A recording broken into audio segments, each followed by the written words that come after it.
What's good, y'all? I'm back with another video. Today we got Shonen Showdown. It's the best power system in anime is. So I'm guessing he's just gonna like rank some power systems or whatever, or just name a few. But if I had to think of some, I would say Chakra. Nin is definitely up there. Hockey probably is gonna be on there. Yeah, but yeah, those type of powers, and yeah, I can't think of nothing else. But without further ado, man, let's just get into the video. Alright, so it's time to finally end the long time debate. What are the best power systems in anime? We actually have an article here by GameRant ranking the top 10 best power systems in shonen anime. Let's just get right into it. At number 10, GameRant went with the Servants from Fate. I kind of agree with this because when you're thinking, I haven't watched Fate yet. I need to watch Fate, but I haven't watched it yet. So I don't really have nothing on this. Like, I ain't gonna lie. I don't know nobody in that picture. And I think the girl in the middle with the blonde hair is Saber. So, like, other than that, I don't know. So I just gotta watch it. I gotta watch it. About the Fate series specifically, the servants are very imbalanced in power. You have no idea if you're going to end up getting an archer like Gilgamesh or you're going to end up getting an assassin. And when we're looking at the power dynamic between the master and the servant, that is very, very important as well, because there are some servants out there that are so powerful, they override the master pretty much. And on the flip side of that, you also have some great master and servant duos. Like you have an Emi and Kiritsu coupled with a saber like Arthur, and then all of a sudden you have a powerhouse team right then and there. So I kind of agree with them being this low. They still are a top 10 power system, but you don't know what you're gonna get. At number 9, GameRant actually went with Ki from Dragon Ball. So this one is kind of wild. I actually want to see what the heck is this one. Generally, watch that Ki too. increases the fighting abilities of the user, and Ki manipulation experts can emit beams, blades, and other powerful attacks. Dragon Ball's Ki can't be ranked high as a power system since the anime barely capitalizes on the concept. Honestly, based on what GameRant is breaking down here, I kind of agree to a certain extent. Ki is definitely a simple power system and it wasn't expounded upon, but that is not the reason why I would have Ki this low. I would actually have Ki this low because it was clearly outclassed by a new power system that was introduced in Super, and that would be the power of Hakai, the power of destruction. We know the gods of destruction have access to this power, and this is the sole power that can actually override Ki. We've seen it happen time and time again. With Topo in the Tormented Power, with Beerus fighting Goku, the power of Hakai actually overrides Ki, and this is kind of what made Ki and its importance drop off in Dragon Ball Super. So it's not that I don't like Ki. I think the Ki manipulation is very cool in Dragon Ball. Not to cut him off, but do y'all like Dragon Ball Super? I still have to watch the original in Z, but like when Super first came out, it had a lot of mixed reviews. So like I just want to understand, I want to hear from y'all. How do y'all feel about it? Especially after they just dropped the movie. I think it dropped or is dropping. But yeah, I just want, how do y'all feel about Dragon Ball as a whole, actually? Like, is it overrated? Is it nostalgia that's keeping it up? Or is it actually pretty okay? Like, let me know, y'all. But because Hakai was introduced, I'm honestly okay with keeping it at 9. At number 8, GameRant went with breathing forms from Demon Slayer. I don't agree with this at all, to be honest with you. I would not rank this over Ki. Maybe over the Servants in Fate, because where they are similar is that there's a clear imbalance in power. When you're looking at the breathing forms in Demon Slayer, it was clearly stated that the sun breathing form is the strongest, is the best. But when we're also looking at the breathing forms in Demon Slayer, we already know that yes, it is aesthetically pleasing, but the elements of the breathing forms are not actually there. And that was the biggest thing for me. And when it came to, I feel like that's what makes the show more beautiful though, because it's like more so I was interested in the Nichiren elements of the weaponry, because at that point, the imagery, who cares about the sun breathing and the water breathing if it's not actually there. It's just there to look cool. I'm actually really shocked they put this power system this low. But the cursed energy from JJK made it to rank 7. That is wild to me. I think the Jujutsu Kaisen power system should at least be top 5 based off the intricacy of it alone. I think that the cursed energy gives you so much versatility. I mean, there's domain expansions. You can land black flashes, which is pretty much timing the release of your cursed energy into a physical hit. There's things like special grade cursed tools that you can use, like Maki has shown us on multiple applications. You can even reverse curse energy. There's so many different I'm ready for things you can Jujutsu do with Kaisen to curse come energy. back, And bro. let's not forget Yuta and Rika. Are you kidding me? The fact that Yuta was able to harness the power of Rika, harness how powerful her curse energy was as a supreme level curse, and then use that in battle is ridiculous. I still gotta There's watch so the many movie. different things you could do with curse Sorry, energy. I'm gotta watch shocked that movie. that they put it this low. But it's game rant. The only con I can think of when I'm talking about curse energy from Jujutsu Kaisen is the fact that it has to rely off of negative energy. That is about it. Okay, so now we're getting somewhere. At number 6, they actually went with the stands from JoJo's Bizarre Adventure. Now, this is very interesting because Still gotta finish that part. Stands from JoJo's Bizarre Adventure, it's very important that you understand the weaknesses of your stand as much as you understand the abilities of your stand. When you're seeing a matchup in JoJo's, you're seeing a lot of stand users trying to find weaknesses in other stand users rather than trying to override their powers. And that is the very cool thing I love about the power system in JoJo's. But I actually want to see what they have to say. Each stand is in no way similar to each other. For instance, one stand can exhibit extraordinary strength, while another may have a more complex ability. An example is Kujo Jotaro's stand, Platinum, which can stop time temporarily. So they hit the nail right on the head. When you're talking about stands, the sole con that I can think of right now is that it's very imbalanced because you don't know if you're gonna get Hermit Purple or if you're gonna get Star Platinum. And if you end up getting Joseph's Hermit Purple, I mean, what are you going to do if Diavolo shows up? There's not much you can really do. Yeah, so again, the stands do have an imbalance in power, but because they are so intricate in the way that you can expose enemy weaknesses, I still think that it should be somewhere in the middle of the pack, so I'm okay with having it at 6. At number 5, Game Rant went with quirks from My Hero Academia. Personally, I would rank quirks slightly below JoJo's stands. And the only reason why I'm saying that is because but they're kind of like the same because like not necessarily in terms of like power, but like either you get a trash quirk or you get a good quirk. Either you get a trash stand or you get a good stand. You know what I mean? So I mean, it could go either way for me personally.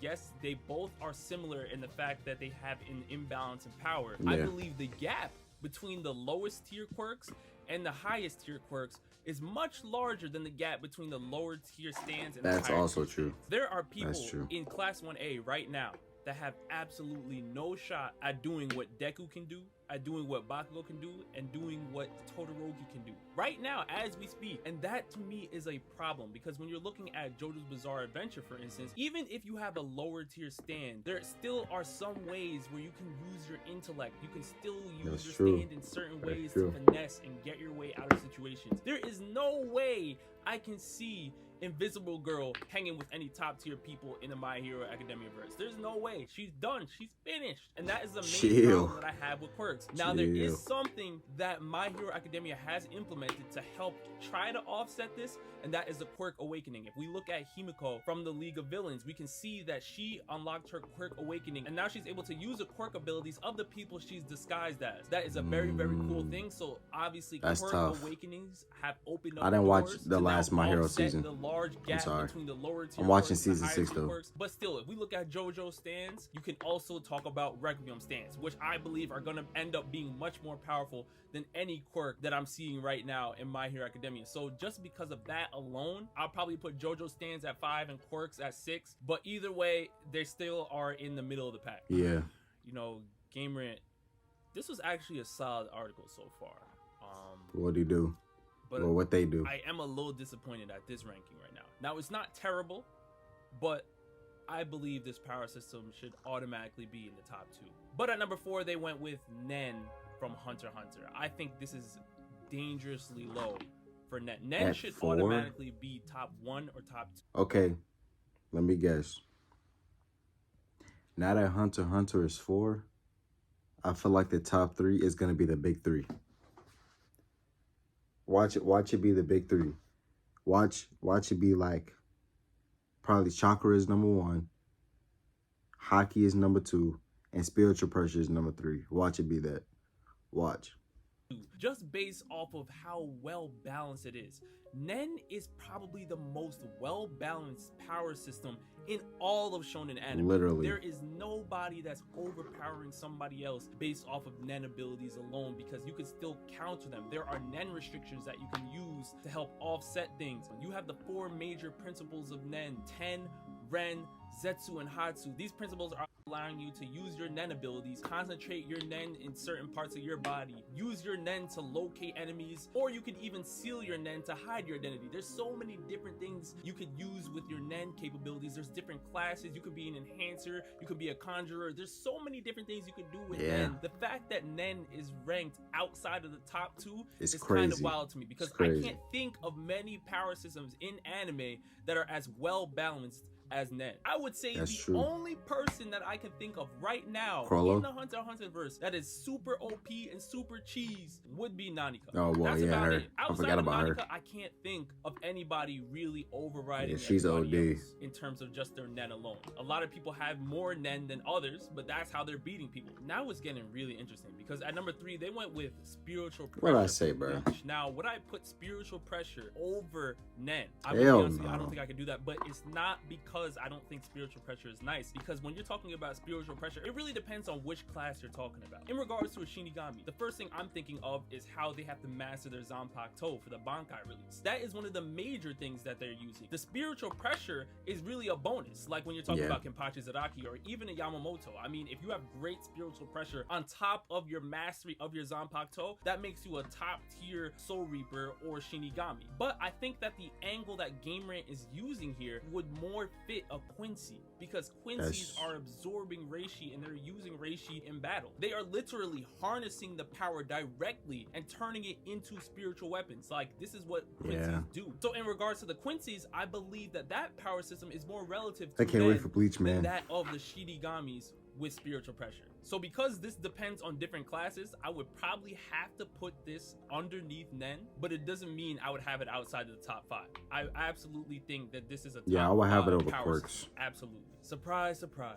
At number 2, Game Rant went with Chakra from Naruto and Boruto. So clearly we knew this was coming. I'm not mad at Chakra was coming here, but the fact that Chakra is not number 1 and Nen is at number 4, I'm really interested to see which power system Game Rant put at 1. Now, I'm okay with having Chakra here. In terms of versatility, I believe that Chakra is very relative to Curse Energy and JJK. There's different Chakra natures. You could be a master in Genjutsu, you could be a master in Taijutsu, or even Ninjutsu, or you can master all 3. I mean, this is how many different things you have when you are talking about Chakra. But I will say it is definitely more imbalanced than that of a Nen. When you're talking about Chakra, you have the introduction of Kekkei Genkai. And I think that this introduction, where you're having different Chakra abilities based off of your lineage, based off of powers that are mixed through generations, it does make certain things more OP than others. When you're looking at the Uchiha clan, for instance, the Sharingan being one of the most powerful dojutsu in the series is really overpowered. And then when you're talking about the introduction with the Rinnegan, it's just, there's so many different...